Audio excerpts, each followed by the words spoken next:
Imagine you are on a once-in-a-lifetime adventure to see the Titanic, the most famous shipwreck in history. You board a high-tech submarine that can take you to the depths of the ocean, where the Titanic lies in its watery grave. You are excited to witness the legendary ship and its secrets with your own eyes. But then, something goes horribly wrong. The submarine implodes and you are trapped in a metal coffin, 4 kilometers below the surface. You have no way to communicate with the outside world, and no hope of survival. This is not a nightmare. This is what happened to 5 people who were on board the Titan. This is the Titan, a state-of-the-art submersible that could take you to the depths of the ocean, where few humans have ever gone before. It was designed and built by OceanGate Expeditions, a company that specialized in providing deep-sea experiences to adventurous travelers. The founders of OceanGate Expeditions were Stockton Rush and Guillermo Sunline, 2 visionary entrepreneurs who wanted to make deep-sea exploration accessible to everyone. They believed that the ocean was the final frontier of our planet, and that there were wonders and mysteries waiting to be discovered. The Titan was their masterpiece. It was 22 feet long and 12 feet wide, with a spherical pressure hull made of carbon fiber and titanium. It could dive to depths of 4,000 meters and carry 5 people in a comfortable and spacious cabin. It had 2 large acrylic windows that offered panoramic views of the underwater world. It was equipped with powerful lights, cameras, sonar, and communication systems. It was powered by batteries that could last for up to 12 hours. The Titan was the only submersible in the world that could reach the Titanic site, which was located at a depth of 3,800 meters. OceanGate Expeditions had obtained a permit from the Canadian government to conduct a series of dives to the Titanic in 2023 as part of the 111th anniversary of the ship's sinking. The company had planned to take 54 customers on 18 dives, each costing $125,000 per person. The Titan had already completed 6 successful dives to the Titanic, with rave reviews from the customers who had seen the legendary ship and its artifacts up close. They praised the Titan's performance, safety, and comfort. They said it was like flying in a spaceship or being in a movie. The 7th dive was scheduled for June 18, 2023. It was supposed to be a special dive, as it had some VIP guests on board. They were Stockton Rush, the founder and CEO of OceanGate Expeditions, who was also the pilot of the Titan; Hamish Harding, a British billionaire and explorer who had set several world records for flying around the globe; Shahzada Dawood, a Pakistani-born business magnate who had interests in mining, energy, and philanthropy; Suleiman Dawood, his 19-year-old son who was studying engineering at Oxford University; Paul-Henri Nargeolet, a French oceanographer and Titanic expert who had visited the wreck dozens of times.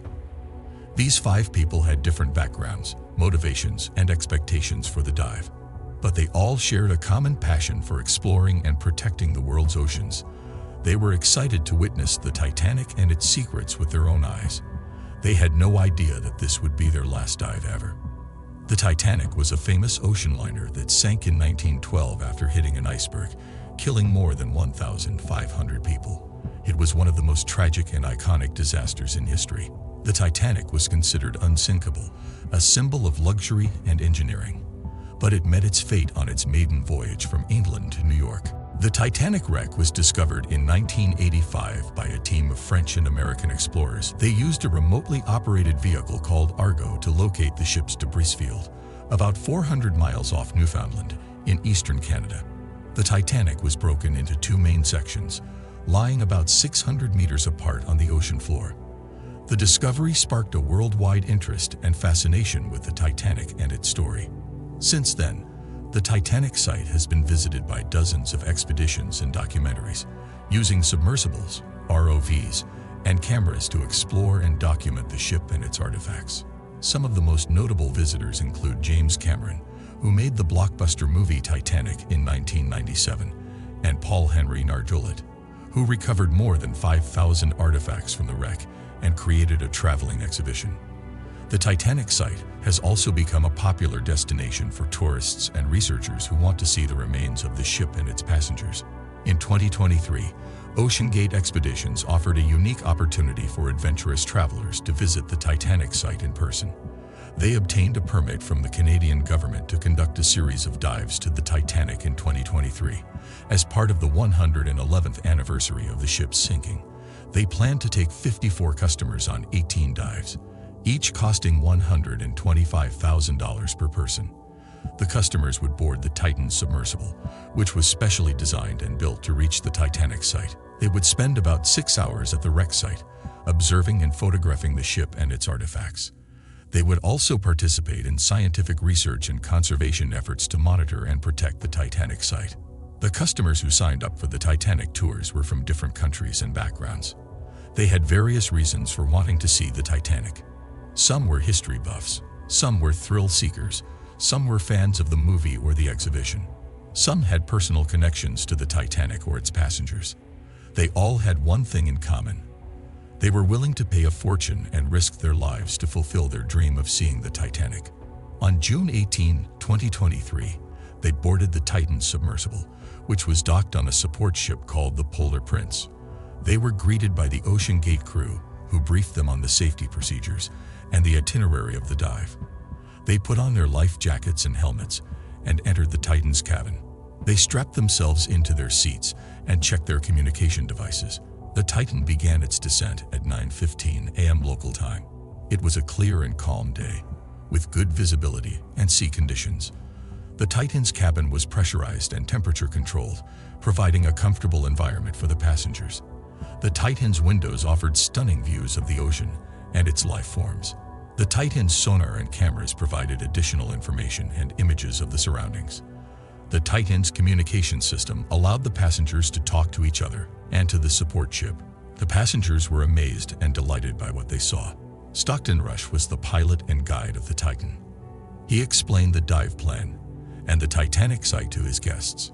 He said that the dive would take about 2 hours to reach the Titanic site, which was located at a depth of 3,800 meters. They would spend about 6 hours at the wreck site, observing and photographing the ship and its artifacts. They would also participate in scientific research and conservation efforts to monitor and protect the Titanic site. And then they would return to the surface after another 2-hour ascent. The Titan reached the Titanic site at 11:15 a.m. local time. It was pitch black at that depth, but the Titan's lights illuminated the scene. The Titan approached the bow section of the Titanic, which was intact and recognizable. The Titan was supposed to resurface at 7:15 p.m. local time, but it never did. The support ship tried to contact the Titan, but there was no response. The support ship alerted the authorities and launched a distress signal. The Titan and its crew were missing. A massive search and rescue operation was initiated to find the Titan and its crew. The search area covered thousands of square miles of open seas, with depths ranging from 200 to 4,000 meters. The search teams used various technologies and methods to locate the Titan. They found some oil slicks on the surface, which indicated a possible leak from the Titan. They detected some undersea noises, which could have been from the Titan or its crew banging on the hull. After nearly 80 hours of searching, the search teams finally found the wreckage of the Titan on Thursday morning. An ROV deployed from Canada's Horizon Arctic vessel discovered a debris field containing parts of the Titan, about 500 meters from the bow of Titanic. The debris field was consistent with a catastrophic implosion of the vehicle, which meant that the pressure vessel had imploded while Titan was descending, resulting in the instantaneous death of all 5 occupants inside the submersible.